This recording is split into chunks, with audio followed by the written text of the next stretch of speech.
नमस्कार दोस्तों, आप सभी का एक बार फिर से स्वागत है हमारे चैनल भक्ति मार्ग में।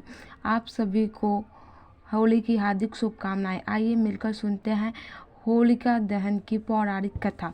प्राचीन काल में हिरण्यकश्यप नाम का एक बहुत ही शक्तिशाली असुर राजा था। उसने ब्रह्मा जी की घोर तपस्या करके एक विशेष वरदान प्राप्त किया था कि मुझे ऐसा वरदान दीजिए कि ना कोई मनुष्य मार सके, ना ही कोई पशु, ना मैं दिन में मरूं और ना ही रात में मरूं, ना घर के अंदर मरूं और ना ही घर के बाहर, ना ही मैं अस्त्र से मरूं ना ही शस्त्र से। इस वरदान के अहंकार में उसे स्वयं को ईश्वर मान बैठा और अपने राज्य में भगवान विष्णु की पूजा पर प्रतिबंध लगा दिया। हिरण्यकश्यप का पुत्र प्रहलाद बचपन से ही भगवान विष्णु का परम भक्त था। असुर कुल में जन्म लेने के बाद भी उसके मुख पर सदैव नारायण का ही नाम रहता था।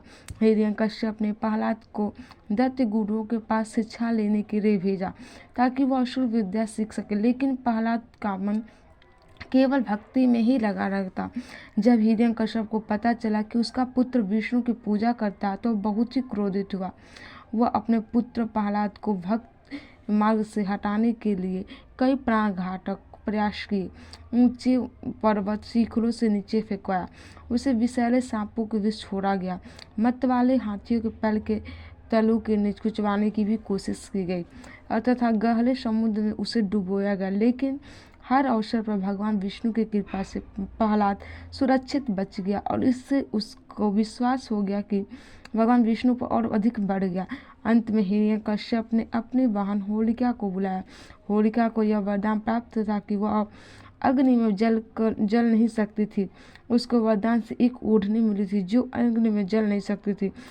हिरण्यकश्यप और अपनी बहन होलिका के साथ एक योजना बनाई।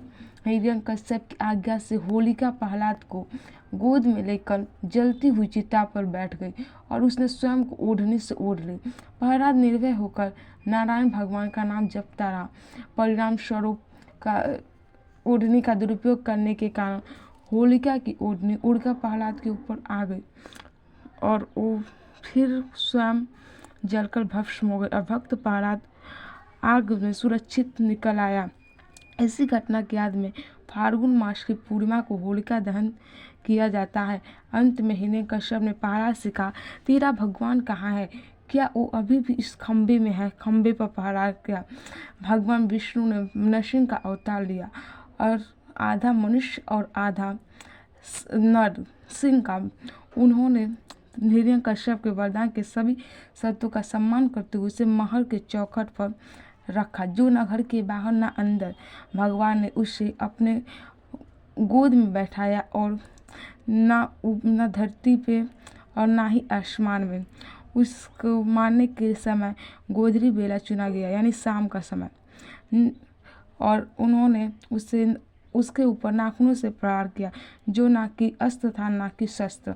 और इस कथा से यही मिलता है कि भगवान नरसिंह ने हिरण्यकश्यप का वध कर दिया। अधर्म पर धर्म की विजय हुई, बुराई पर अच्छाई की जीत प्राप्त का प्रतीक माना जाता है।